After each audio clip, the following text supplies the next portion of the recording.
All right, listen up. Today we are going to dismantle a problem that brings countless Japanese learners to their knees. Why are the passive, potential, causative, and honorific verb forms so damn similar? First, you have kakareru. Then there's kakeru. And of course, kakaseru. And finally, kakaserareru. You see this everywhere, right? It's the same with other verbs. Take a verb like miru, to see. You get mirareru, misaseru, and misasarareru. It's maddening. How can they all sound so alike? Let's be clear about what we're facing. The sounds are practically echoes of each other. The grammatical structures are nearly identical. And to make matters worse, even their core meanings are related. So is this just some cruel coincidence? A random quirk of the language designed to frustrate you? No, absolutely not. Today, we're going to dissect this enemy. We'll establish the facts, uncover the history, understand the linguistic theory, diagnose the psychology of your confusion, and then I will give you your strategy for total mastery. First things first, let's establish the hard facts of the case. No progress is possible without a clear view of the battlefield. In Japanese, as you should know, there are two main verb groups. Group 1, the godon verbs, where the vowel sound at the end of the stem changes, and Group 2, the ichidan verbs, where you just lop off the final ru. Understanding this distinction is absolutely critical, so pay attention. Now look at this. This chart lays the evidence bare. For a Group 1 verb like kaku, you get kakareru, kakeru, kakaseru. For a Group 2 verb like miru, you get mirareru, misaseru. They are shockingly similar. Often the only difference is a single vowel. The pattern is undeniable. This is no accident. To understand the why, we can't just look at modern Japanese. We need to go back in time. The real truth is buried over 1,000 years in the past. Way back in the 8th century, during the Nara period, the Japanese language already had these little things called auxiliary verbs, ru and raru. These are the ancestors of the forms that confuse you today. And here it is. This is the smoking gun. What did these ancient auxiliaries do? Everything. They express the passive voice, potential, spontaneous action, and honorifics.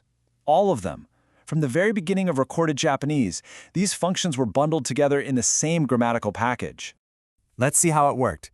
Back then, kakeru became kakaru, miru became miraru. See, they were already similar.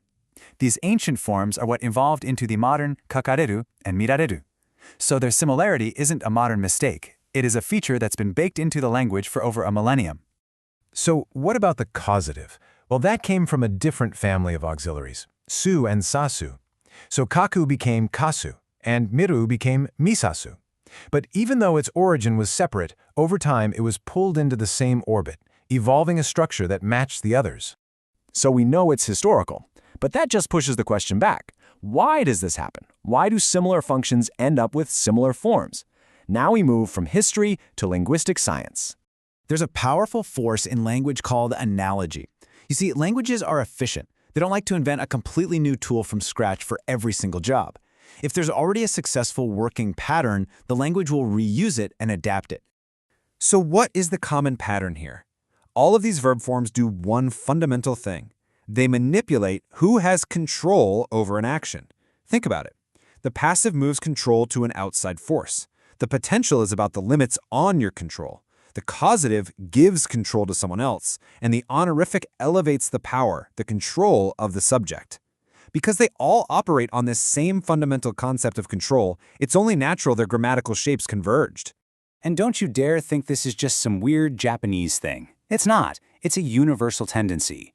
In English, we use the same past participle form for the passive, be written, and the perfect tense, have written. In French, the future and conditional tenses are built on the exact same stem. When functions are close, forms get close. That's the rule.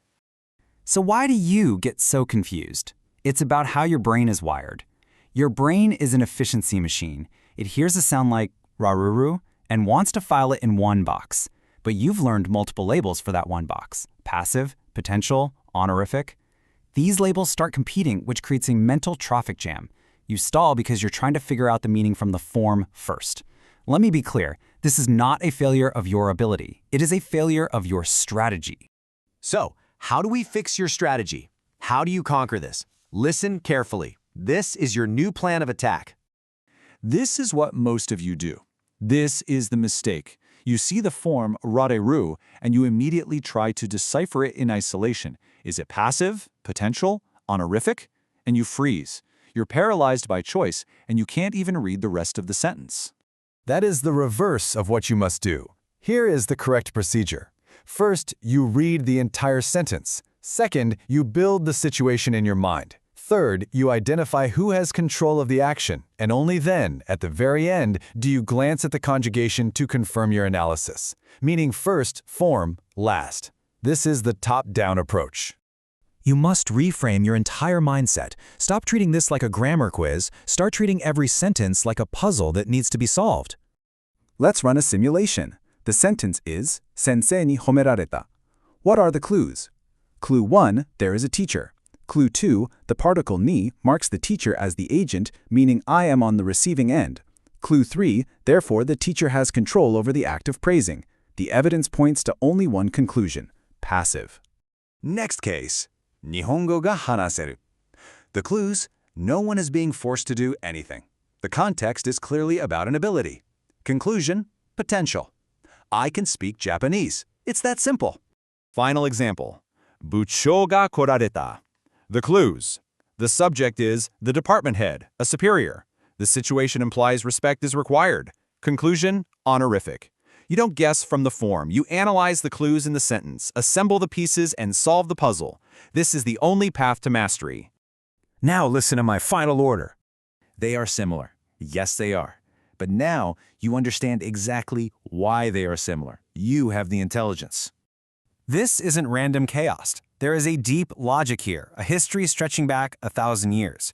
Your confusion was a natural, predictable reaction to this logic. It was never about a lack of ability.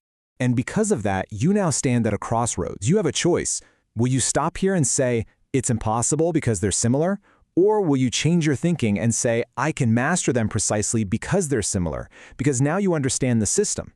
What is your objective? Why are you putting yourself through this? To pass a test? To work in Japan? To understand anime without subtitles? What is it? You can do this. The path is clear. If you truly want to achieve that objective, then you have no choice but to move forward. Now, go.